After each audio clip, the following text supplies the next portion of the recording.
Hello दोस्तों, SMG world education में आप सभी का फिर से एक बार स्वागत है। दोस्तों, यह हमारा सिनोनिम्स का नया वीडियो है जिसमें कि हम लोग फिर से नए 5 वर्ड्स को सीखेंगे उसके सिनोनिम्स के साथ, ठीक है? इससे पहले के वीडियोज़ को अगर अभी तक आप लोगों ने नहीं देखा है तो उन सारे वीडियोज़ को ज़रूर देखिए। और वैसे ही one word substitution and idioms and phrases के ऊपर भी वीडियोज़ लाए गए हैं, पूरा सीरीज़ चलाया जा रहा है। तो अगर अभी तक आप लोगों ने उन सारे प्लेलिस्ट को इनरोल नहीं किया है, देखना शुरू नहीं किया है, तो ज़रूर से कीजिए। काफ़ी ज़्यादा effective and helpful contents provide किया जा रहा है ताकि आप लोगों को कम से कम एफर्ट्स के साथ चीज़ें बेहतर तरीके से आप लोगों के दिमाग में जीवन भर के लिए छापा जा सके, ठीक है? तो ज़रूर से देखिएगा दोस्तों। और एक और बात दोस्तों, प्रॉपर नोट्स के साथ, सीरियसनेस के साथ चीज़ों को सीखिए। अगर आप लोग बस आ रहे हैं, वीडियो को देख रहे हैं और चले जा रहे हैं, तो मैं बता रहा हूँ इससे अच्छा मत देखिए, क्योंकि आप लोगों को इसका बेस्ट आउटकम नहीं मिलने वाला है। अगर आप लोग चाहते हैं चीज़ों को बेहतर तरीके से सीखें, तो उसको नोट्स बनाइए, उसके साथ सीरियस रहिए, ठीक है? और डेली लाइफ में चीज़ों को यूज़ भी कीजिए। जब तक आप लोग चीज़ों को डेली लाइफ में यूज़ नहीं कीजिएगा, तब तक वो चीज़ आपके लिए बेस्ट आउटकम को लेकर के नहीं आ पाएगा, ठीक है? तो चलिए ज़्यादा लेक्चर नहीं देते हुए क्लास को शुरू करते हैं। तो पहला वर्ड है दोस्तों आज का कॉन्टेम्पलेशन, ठीक है? यहाँ पर ध्यान देना, इट्स नॉट कॉन्टेम्पलेशन, ये क्या है? कॉन्टेम्पलेशन, ठीक है? इसका मतलब होता है, पहले मैं पढ़ देता हूँ, सीरियस एंड क्वाइट थॉट और the action of looking thoughtfully at something for a long period of time, ठीक है?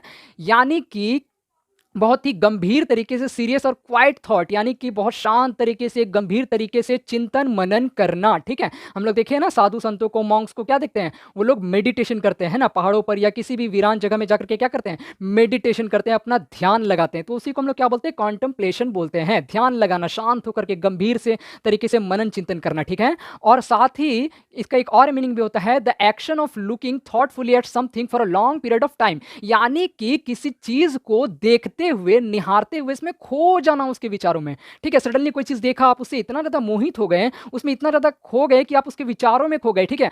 तो इस तरीके से इसका मतलब यह निकलता है कि किसी भी तरीके से अपने ध्यान को किसी चीज में खो देना, किसी चीज में लगा देना, ठीक है? Like you can say she was staring out over the lake lost in contemplation, यानी कि वो झील को देखते हुए, उसकी सुंदरता को निहारते हुए उसमें खो गई, उसके विचारों में खो गई, ठीक है? लॉस्ट इन कॉन्टेम्पलेशन, ठीक है? तो इस सेंटेंस का मतलब आप लोगों को समझ में आ रहा होगा, ठीक है? किसी चीज को देखते हुए उसमें खो जाना। और साथ ही इसका एक और मीनिंग जो मैंने पहले बताया कि चिंतन मनन करना, ध्यान लगाना, जैसा कि साधु संत लोग को हम लोग देखते हैं, ठीक है? तो इसका दो सेंस इस तरीके से निकलता है कॉन्टेम्पलेशन का। आइए इसका सिनोनिम्स देख लेते हैं। इसका सिनोनिम्स में पहला तो दोस्तों यह होगा कि व्यूइंग। क्या होगा? व्यूइंग, यानी कि किसी चीज को देखना, ठीक है? जैसा कि मैंने शुरू में आप लोगों को बताया कि सिनोनिम्स का यह मतलब कतई नहीं होता है कि हर तरीके से, हर रिस्पेक्ट में वर्ड सेम होगा। नहीं नहीं नहीं, मिलता जुलता वर्ड होगा, ठीक है? तो व्यूइंग यहाँ पर भी कहीं ना कहीं देखते हुए खो रहा था ना, देख रहा था ना एटलीस्ट, तो व्यूइंग इसका एक मतलब हो जाएगा, एक सिनोनिम बनेगा। दूसरा सिनोनिम दोस्तों इसका बनेगा एग्जामिनेशन,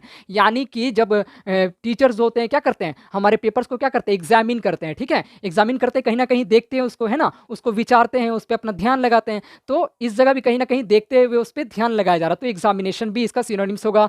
सिमिलरली सर्वे, सर्वे गवर्नमेंट जो होती है या फिर कोई भी संस्था होती है, बहुत सारी चीजों पे क्या कराती है? सर्वे कराती है। तो सर्वे में भी क्या करना होता है? बहुत सारी चीजों पर विचार करना होता है, ध्यान लगाना होता है, ठीक है?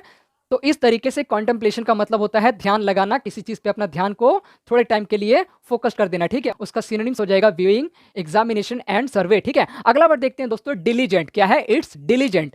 इसका मतलब होता है दोस्तों हैविंग और showing care and conciseness in one's work और ड्यूटीज, यानी कि किसी व्यक्ति के द्वारा अपने वर्क में, अपने काम में या अपने ड्यूटी में क्या करना? अपने केयर को दिखाना, अपने कंसाइसनेस को दिखाना, यानी कि अपना ध्यान को, अपना परिश्रम को, सब चीज को झोंक देना। किस चीज के लिए? अपने वर्क या अपने ड्यूटी के लिए। उस एक्ट को, उस भाव को क्या बोलते हैं दोस्तों हम लोग? डिलीजेंट। क्या बोलते हैं? डिलीजेंट, यानी कि बहुत ज्यादा परिश्रमी होना, कर्मठ होना, सावधान होना, अपने काम को लेकर के, अपने काम को लेकर के क्या होता है? बहुत ज्यादा सीरियस होना, ठीक है? उसको क्या बोलेंगे? डिलीजेंट, ठीक है? ये एक तरह का एडजेक्टिव है, जैसे हम लोग बोलते हैं ना, लाइक यू कैन से he is very diligent about his work, वो अपने काम को लेकर के काफी ज्यादा सीरियस और परिश्रमी है, ठीक है? तो डिलीजेंट का मतलब होता है बहुत ज्यादा परिश्रमी होना, दिन रात अपने कार्य को लेकर के फोकस्ड रहना, ठीक है? उसके लिए मेहनत करना। तो उसको हम लोग क्या बोलते हैं? उस पर्सन को डिलीजेंट बोलते हैं, ठीक है? तो चलिए इसका सिनोनिम्स देखते हैं। सिनोनिम्स में उसका होगा दोस्तों, पहला तो इंडस्ट्रियस। इंडस्ट्रियस का भी मतलब वही होता है, बहुत ज्यादा कर्मठ, परिश्रमी होना, मेहनती होना, ठीक है? Like you can say we Indians are brave and industrious. हम इंडियंस क्या है? हम भारतीय क्या है? बहुत ज्यादा बहादुर और मेहनती है, ठीक है? इंडस्ट्रियस को इन द सेंस हम लोग मेहनती के तौर पे ले सकते हैं, ठीक है? और सिमिलरली इसका एक और सिनोनिम्स हम लोग देख सकते हैं, असीडुअस। क्या होगा? असीडुअस, ठीक है? असीडुअस का भी मतलब दोस्तों वही होता है, मेहनती होना, परिश्रमी होना, ठीक है? Like you can say she is very assiduous in her duties, वो अपने ड्यूटीज को लेकर के, अपने कर्तव्यों को लेकर के बहुत ज्यादा असीडुअस है, ठीक है। अगला वर्ड देखेंगे दोस्तों हम लोग, सेंश्योर, ठीक है। क्या है ये? सेंश्योर, जिसका मतलब होता है expression of severe disapproval of someone और समथिंग, यानी किसी व्यक्ति के प्रति या किसी भी चीज के प्रति बहुत ही ज्यादा सीवियर डिसअप्रूवल दिखाना, यानी कि किसी भी चीज की या किसी भी व्यक्ति की बहुत ही ज्यादा कड़ी निंदा करना, आलोचना करना, उसको क्या बोलते हैं? सेंश्योर बोलते हैं, ठीक है। स्पेशली फॉर्मल स्टेटमेंट के द्वारा, एक फॉर्मल तरीके से, एक फॉर्मल स्टेटमेंट से किसी व्यक्ति या किसी आइडिया का, किसी थॉट का, किसी भी चीज का क्या क्या करना? कड़ी निंदा करना, आलोचना करना, ठीक है। उसको हम लोग क्या बोलते हैं? Censure. Like you can say his dishonest behaviour came under severe censure, यानी कि उसके डिसऑनेस्ट, बेईमान व्यवहार के कारण उसे कड़ी निंदा का सामना करना पड़ा, ठीक है। इसके सिनोनिम्स की अगर बात करें दोस्तों, तो जनरली आप लोगों ने मीडिया में या फिर न्यूज में ये जनरली इन वर्ड्स को आप लोगों ने देखा होगा, कंडेम, क्रिटिसाइज एंड कास्टिगेट, ठीक है। कंडेम को अगर हम लोग देखें तो हम लोग कहते हैं ना, like we must not condemn anyone until we know the whole story, जब तक हम लोग किसी के पीछे के पूरे बात को ना जान ले, पूरे स्टोरी को ना जान ले, हम लोगों को किसी व्यक्ति को कंडेम नहीं करना चाहिए, उसकी निंदा नहीं करनी चाहिए, ठीक है। क्रिटिसाइज को भी आप लोगों ने देखा होगा, जनरली कोई मूवी है जो लोगों को पसंद नहीं आता है, समाज के खिलाफ चला जाता है, तो क्या करते हैं लोग? उस मूवी को क्रिटिसाइज करते हैं ना, उसकी निंदा करते हैं, आलोचना करते हैं। कास्टिगेट का भी मतलब दोस्तों सेम होता है, लगभग होता है, किसी का निंदा करना, दंडित करना, ठीक है। अगला देखेंगे दोस्तों, क्वीवर। क्या? इट्स क्वीवर, इसका मतलब होता है टू शेक और ट्रेम्बल स्लाइटली, यानी कि धीरे धीरे हिलना या हिलाना, ठीक है। उसका मतलब क्या होता है? कांपना, ठीक है, थरथराना। तो इस सेंस में हम लोग इसको ले सकते हैं, टू शेक और tremble slightly often because of strong emotion. Generally किस चीज के लिए दोस्तों? स्ट्रॉन्ग इमोशन, किसी इमोशन के लिए, यानी कि बहुत ज्यादा खुश हो गए या बहुत ज्यादा दुखी हो गए या बहुत ज्यादा क्रोधित हो गए, किसी इमोशन में आकर के हिलना या कांपना या थरथराना, उसको क्या बोलते हैं? क्वीवर। टू शेक और ट्रेम्बल स्लाइटली, धीरे धीरे हिलना, ठीक है। तो इस तरीके से दोस्तों हम लोग देखते हैं, क्वीवर का मतलब होगा टू शेक और ट्रेम्बल स्लाइटली, यानी कि धीरे धीरे कॉन्टिन्यूसली रिपीटेशन में हिलना, ठीक है। लाइक यू कैन से the memory of the day make him quiver with anger, यानी कि उस दिन को याद करके वो क्या हुआ? बहुत ज्यादा कांपने लगा, थरथराने लगा गुस्सा में, ठीक है। इस तरीके से हम लोग इस वर्ड को इस्तेमाल कर सकते हैं। आइए इसका सिनोनिम्स को देख लेते हैं। इसका सिनोनिम्स में पहला तो होगा दोस्तों ट्रेम्बल, जो कि आप लोगों ने यहां पर ही देख लिया था। ट्रेम्बल, ट्रेम्बल का मतलब भी थरथराना, कांपना ही होता है। शेक का मतलब भी कांपना ही होता है, ठीक है। क्वेक, अर्थक्वेक में आप लोगों ने देखा होगा क्वेक को, ठीक है। भले वहां पर इमोशन नहीं है, लेकिन मैंने क्या बोला? मिलता जुलता वर्ड, यहां भी कहीं ना कहीं हिल तो रहा था ना व्यक्ति, है ना। तो क्वेक में भी क्या होता है? चीजें कांपती है, ठीक है। शेक मतलब भी क्या होता है? हिलना होता है, कांपना होता है, ठीक है। ट्रेम्बल का भी वही मतलब होगा, ठीक है। लाइक यू कैन से he was trembling in his voice, यानी कि वो अपने जुबान से, अपनी बातों से कांप रहा था, ठीक है। किसी भी मेडिसिन को या किसी भी बॉटल को यूज करने से पहले हम लोग उसमें देखते हैं ना, क्या लिखा रहता है? Shake the bottle before use, है ना। यूज करने से पहले बॉटल को अच्छे से हिला ले, मिक्सअप कर ले, है ना। तो शेक को हिलाने के सेंस में या फिर थरथराने, कांपने के सेंस में हम लोग देखते हैं, तो वो भी क्विवर का क्या हो जाएगा? एक सिनोनिम्स बनेगा। वैसे ही क्वेक भी हो जाएगा। अर्थक्वेक में हम लोग देखेंगे कांपने के सेंस में इसको इस्तेमाल किया जाता है, ठीक है। Now last but not the least, adulation. क्या दोस्तों? अडलेशन, ठीक है। इसको अड्यूलेशन नहीं कहेंगे, अडलेशन कहेंगे। इसका मतलब होगा एक्सट्रीम एडमायरेशन और प्रेज, यानी कि किसी चीज की अति सराहना, बहुत ही ज्यादा सराहना करना, बहुत ही ज्यादा तारीफ करना, प्रेज करना, ठीक है। अति, एक्सट्रीम बोल देने से यहाँ पर क्या पता चल रहा है? कि जितना का जरूरत नहीं है, इसीलिए यहाँ पर लिखा हुआ है स्पेशली मोर देन डिजर्व। सामने वाला या फिर सामने वाला परिस्थिति जितना नहीं डिजर्व कर रहा है, जितना वो लायक नहीं है, योग्य नहीं, उससे ज्यादा ही उसकी तारीफ कर देना, तो उसको क्या बोलेंगे हम लोग? अडलेशन। मतलब कि कहीं ना कहीं इसको हम लोग चापलूसी के सेंस में ले सकते हैं, ठीक है। जितना का वो योग्य नहीं, उससे ज्यादा हम लोग तारीफ कर रहे हैं, उसको क्या बोलेंगे? अडलेशन।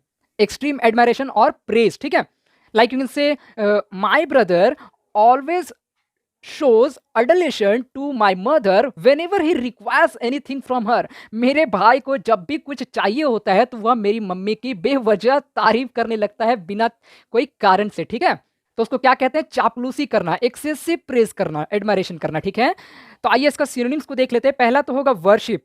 तो आप लोग यहाँ कहिएगा कि वर्शिप में तो चापलूसी नहीं होता है, तो यहाँ मैं आप लोगों को बताना चाहूँगा कि पूरा-पूरी तो ये वर्ड नहीं मिलेगा, पर ज़रा मिलेगा। कहीं न कहीं इसमें तारीफ़ तो हो रहा था ना, एक्सेसिव हो रहा था, लेकिन तारीफ़ हो रहा था रिलेशन में। तो वर्शिप में भी हम लोग क्या करते हैं, जब हम लोग गॉड की पूजा-अर्चना करते हैं, है ना? पूजते हैं, तो उसमें कहीं न कहीं हम उनकी क्या करते हैं, तारीफ़ भी करते हैं, ठीक है? तो इसमें भी कहीं न कहीं तारीफ़ तो छिपा हुआ है ना, भले चापलूसी ना छिपा हो, लेकिन तारीफ़ छिपा है, तो इसको हम लोग सिनोनिम्स के तौर पे देख सकते हैं। वैसे ही रिस्पेक्ट करते हैं, तो हम लोग क्या करते हैं, किसी चीज़ को बहुत ज़्यादा सम्मान देते हैं, इज़्ज़त देते हैं, प्रेज़ करते हैं, ठीक है? डिवोशन को भी हम लोग हम लोग श्रद्धा के रूप में ले सकते हैं ना, श्रद्धा करना किसी चीज़ के प्रति समर्पित होना। जनरली हम लोग क्या करते हैं, अपने पढ़ाई-लिखाई के प्रति या फिर जो भी हमारा काम है, कार्य है, उसके प्रति ड्यूटीज़ है, उसके प्रति क्या करते हैं, हम लोग बहुत ज़्यादा डिवोटेड होते हैं, डिवोशन को दिखाते हैं ना। और गॉड्स के प्रति भी हम लोग क्या करते हैं, अपना डिवोशन को दिखाते हैं, अपनी श्रद्धा, अपने समर्पण को दिखाते हैं, ठीक है?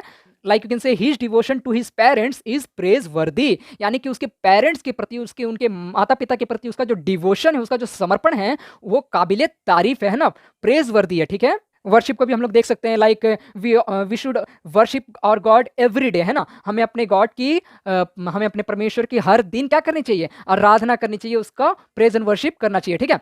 सिमिलरली हम लोग रिस्पेक्ट को भी देख सकते हैं, we should respect our elders in all the conditions, okay? कि हर कंडीशन में हमें अपने एल्डर्स का क्या करना चाहिए, रिस्पेक्ट करना चाहिए, ठीक है? तो आशा करता हूं दोस्तों ये पांचों के पांचों वर्ड्स और उससे रिलेटेड सिनोनिम्स आप लोगों को अच्छे तरीके से समझ में आए होंगे। अगर नहीं भी आए हैं तो वीडियो को थोड़ा सा बैक जाकर के आप लोग फिर से स्लो में देखिए, मुझे विश्वास है चीजें आपको बेहतर तरीके से समझ में आई होंगी, ठीक है? तो इन सारे वर्ड्स को प्रॉपर नोट्स के साथ आप लोग बनाइए और सीखिए। एक समय के बाद आप लोग देखेंगे कि आप लोगों के पास काफी ज्यादा स्टॉक हो चुका है, ठीक है?